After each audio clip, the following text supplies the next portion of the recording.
Well, welcome to this edition of Raven Intel Insights.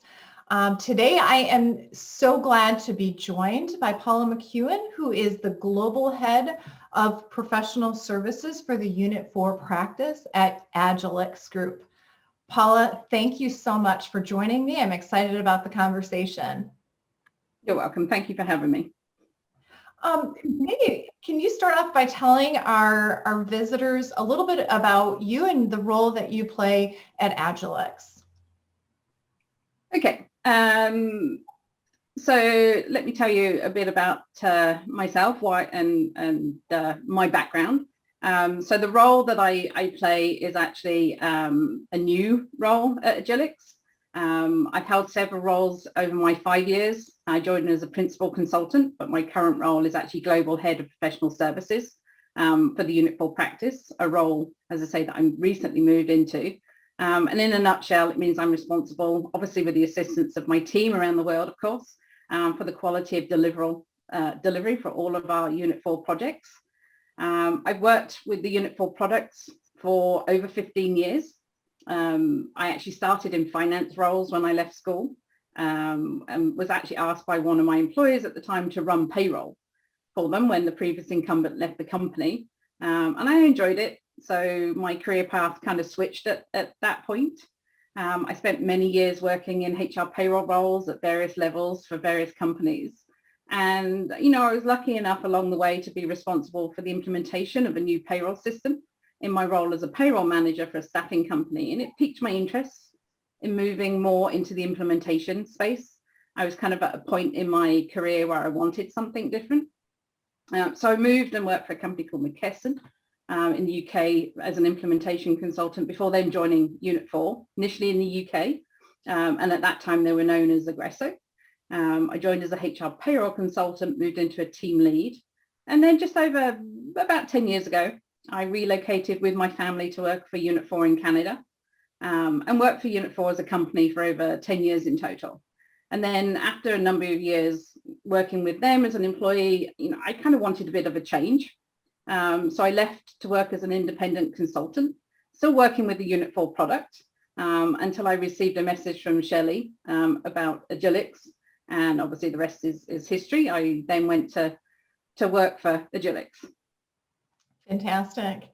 And could you tell us a little bit about Agilyx and the organization as a whole? Yeah, so Agilyx have been around for 20 years now, as you can see from my background. It's our 20th year. So Agilyx in Australia started 20 years ago. Agilyx North America, however, which is where I work, was a startup 5 years ago. And we have offices in New Zealand, the UK, Singapore, Malaysia. And when Shelley first approached me about joining Agilyx here in North America 5 years ago, as I say, it was a startup, although backed obviously by the parent organization in Australia, who at that point had been in business for 15 years. And, for me, the opportunity to build something from the ground up interested me. As I have said before, I was working as an independent consultant at the time. So the risk factor of joining a startup didn't really faze me. I knew Shelley, who's actually the president of Agilyx North America, from my previous employment. She had actually been the president of Unit4 North America. And when Shelley and I kind of discussed the opportunity, I resonated with her passion and the vision that she had, and decided to take a leap of faith. And to be honest with you, I think, we have absolutely no regrets. As a team, we've taken the company to much greater heights in a short period of time than we could have probably even imagined back then. I'm proud that within our first 18 months, we were successful in bidding on a project to roll out HR payroll for the largest Unit4 ERP cloud deal at that time in North America. And we have a truly fantastic group of individuals working with us, and continue to go from strength to strength, dream big. But we also have a family first culture. So, we kind of don't make people work all hours God sends. We try and give them a work-life balance, but still grow the company as much as we can. Well, we certainly see the output of what you're doing, with that culture through the voice of the customer that we're hearing on reviews about the projects. As our listeners know, Raven Intel is a peer review site. And so what we have seen in terms of customer feedback around, specifically Unit4 projects is really, some amazing work as it relates to overall satisfaction and delivery by Agilex. And, I'm wondering if you could sort of tell us a little bit, about why you feel that might be happening. What is it about the way that you are approaching the customer relationship that's really leading customers to rate Agilex highly, as well as, the delivery scores that we're seeing in terms of on time, on budget are really, definitely at the very top of the peer group. So tell us a little bit about why that is and why you feel that customers are saying these type of things. Great question. I think a number of things. I think firstly, we truly want to work side by side with our customers. And that means we're willing to adapt to changing circumstances where there's as little red tape as possible. We tend to work with no airs and graces. And by that, I mean that if we have to roll up our sleeves and help the customer enter data, because of an unforeseen issue, we will without hesitation. Secondly, our consultants have great functional skills after many years of working with the product. But we know that's not enough. We know we also need to deliver great customer service every time. So we focus our training not only on technical skills, but also on delivering a positive experience to our customers. So for example, we're currently rolling out first positive response training to our organization. And we follow the principles of vulnerability laid out by Patrick Lencioni in his book, Getting Naked, which means that, we'll talk honestly to our customers. We understand that a customer choosing to work with us is a privilege. We don't take that for granted or simply look at the bottom line. If a problem arises, our first action is always to work with the customer to resolve the issue as quickly as possible. It's fantastic. I love that approach and the notion of really being vulnerable with with customers actually leads to a place of courage, and that's really fantastic to hear. So it goes without saying, last year was a challenging one for every business, right? Certainly, enterprise software did not escape the COVID-19 challenges. How did that impact Agilex and the way that you deliver to customers? I think for us, it probably changed more for our customers than it actually did for many of our consultants.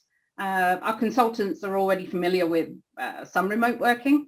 We work with customers all over the world, and you're obviously not on site in person with them every day. But we are used to being on site, obviously, for some of the key moments in a project. And of course, our office is closed, as did everyone else's. So we do have people who were used to being in an office every day, suddenly now working from home. So what had to change was, how we elicit requirements and build relationships with our customer had to change. It's now done over Zoom or Teams, as we all know, rather than in person. But we've managed it. We've worked with our customers to build those relationships. Our customers in the main have pivoted really well to working with us from their homes, and we've continued to deliver projects throughout. We haven't stopped delivery. What changed drastically, of course, was, as I say, the ability to meet in person, both with our customers, but more so with our teams. We've had to find other ways to remain in contact and ensure everyone is obviously doing okay. And we've done things like we've held virtual social events with the team. So this past month, we actually did a virtual cooking lesson together, which was fun. And, things like we've provided them an additional allowance to ensure they have a comfortable home office space to work from. They're now at home all day, every day. So it's important that they're comfortable when they're working. And obviously our training is now done virtually rather than in classroom settings. But obviously, a benefit is that more and more people have seen that you can work from anywhere. So some of the old ways of thinking have had to change, and that will benefit us because we are a global company. So it will help people kind of see that, yes, it doesn't matter where you live, you can still work. And that silver lining is now you also have employees who are better cooks at home too. Absolutely. So. That's really neat. So speaking of your employees and the staff that you have, I mean, implementation is all about the people. It's all about the team. Maybe you can talk us through a little bit about how you recruit and train your project managers. What backgrounds are you looking for? And, maybe walk us through that process. I think with both consultants and project managers, we find that people with the right soft skills, finding those kind of people is more important than finding people necessarily with the functional skills when you're hiring. You can teach the functional and system skills, but it's harder to build soft skills in people. So we look for candidates who are collaborative, humble, transparent. They're typically the people then who we find fit into our core values. So our culture is very important to us. You can hire people who are highly skilled functionally, but can disrupt the team. So we try, and make sure that we're hiring for the right culture as well as for the right skill set that we have. Mm-hmm. That's great. And the other thing that we've noticed through the customer reviews is that your teams stay intact and don't have a degree of change, in the same way that we see in, trends throughout the industry. And that's a big deal to overall project success and customer satisfaction. So why is that? Do you not have a lot of turnover within your organization? How do you keep that team intact throughout the duration of a project? Yeah, I think, as I said before, I think a big part is the culture that we have as a company. That's ultimately what allows you to keep great employees. It's often about the little things that you do for your staff, and that obviously they're not all financial. We try and have fun along the way. As I say, the cooking event that we had the other week was great fun.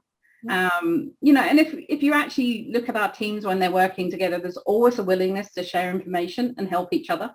I think that's really key, and that's something that many people who join us have commented to me after a few months of being with Agilex, that it's a rare thing to find, that people they don't keep things to themselves. They are happy to help others, share the knowledge that they have. And of course, we do sometimes have to change resources out on a project. We're not immune to that. But when we do try and work with our customers to ensure that any transition is handled as smoothly as possible.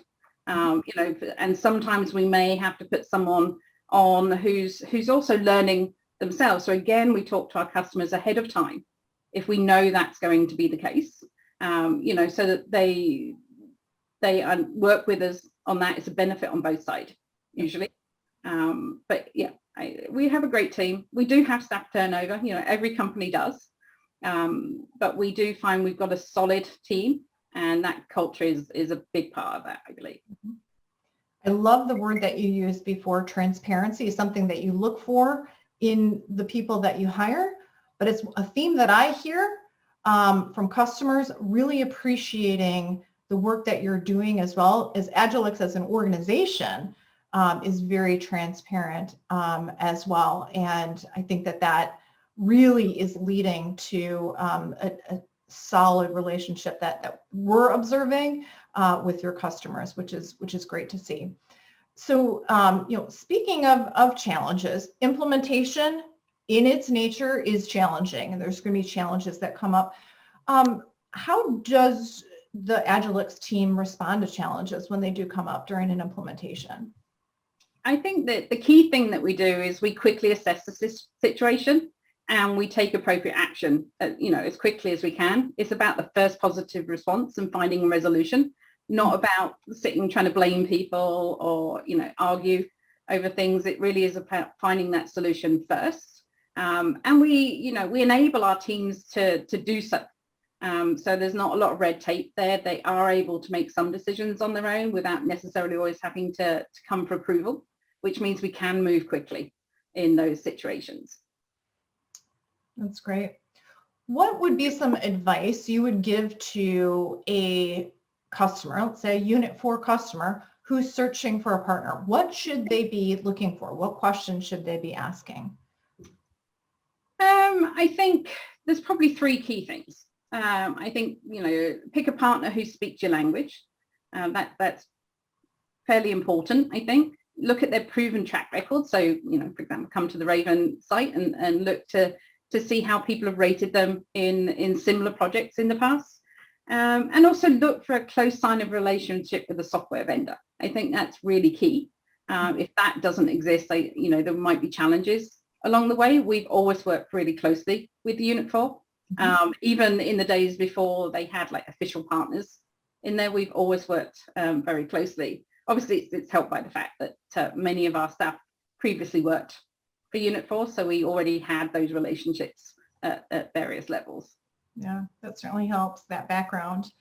And the first thing that you mentioned, so a partner that speaks your language, maybe if you could define that, is that language, verbally, is that language in terms of industry? What does that mean? I think, in terms of industry, more than anything, we understand our customers. We look into, not look into, we understand the things that they need from us, and we will say to customers if we're approached and we don't think they're a fit, and this is part of the vulnerability. It's sometimes you have to kind of say to a customer, okay, we're probably not the right people for you, and that's always hard. We're obviously in here to make money. We have a business to run, but we find that the implementation goes much smoother if you start off on a really solid ground with customers.